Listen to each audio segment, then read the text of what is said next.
एक ऐसा वक्त भी आया था जब देवताओं के अजेय सेनापति भगवान कार्तिकेय और स्वयं महादेव भी एक खूंखार राक्षस को हरा नहीं पा रहे थे। ब्रह्मांड को उसके खौफनाक आतंक से बचाने के लिए साक्षात देवी पार्वती को एक मधुमक्खी का रूप लेना पड़ा था। आखिर कौन था वो राक्षस और इतना शक्तिशाली कैसे बना? कहानी शुरू होती है पाताल लोक के एक बेहद क्रूर दैत्य से, जिसका नाम था अरुणासुर। देवताओं से भयंकर ईर्ष्या करने वाला ये राक्षस देवलोक पर कब्जा करके पूरे ब्रह्मांड का राजा बनना चाहता था। इस असंभव ताकत को पाने के लिए उसने हिमालय में नदी के किनारे भगवान ब्रह्मा की ऐसी खौफनाक तपस्या की कि सालों तक बिना खाए पिए उसका शरीर सूख कर सिर्फ एक हड्डियों का ढांचा बन गया। जब उसकी तपस्या की आग से ब्रह्मा जी का आसन डोलने लगा तो उन्हें मजबूर होकर धरती पर आना ही पड़ा। अरुणासुर ने ब्रह्मा जी से अमर होने का वरदान मांगा, लेकिन जब उन्होंने मना कर दिया तो इस चालाक राक्षस ने एक ऐसा चक्रव्यूह रचा जिसने मौत को ही चकमा दे दिया। उसने वरदान मांगा, मुझे कोई देव,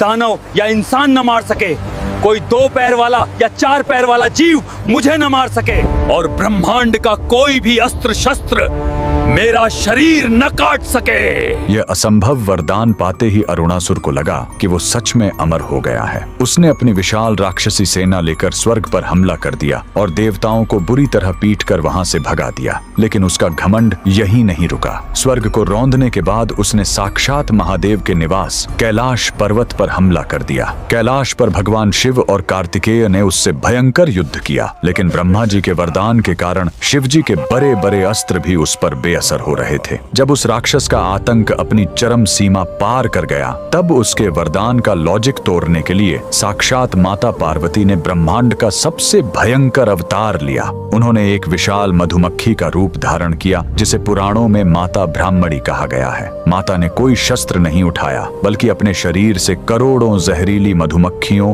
भंवरों और ततैयों को पैदा किया और उन सबको उस पापी राक्षस पर टूट पड़ने का आदेश दे दिया। चूंकि मधुमक्खी के 6 पैर होते हैं, इसलिए ब्रह्मा जी का 2 या 4 पैर वाला वरदान टूट गया। उन करोड़ों भंवरों ने एक साथ उस अमर राक्षस पर हमला कर दिया और बिना किसी अस्त्र के सिर्फ अपने डंक से उसके शरीर को तब तक नोच नोच कर खाया जब तक वो घमंडी राक्षस एक कंकाल में तब्दील होकर हमेशा के लिए खाक नहीं हो गया।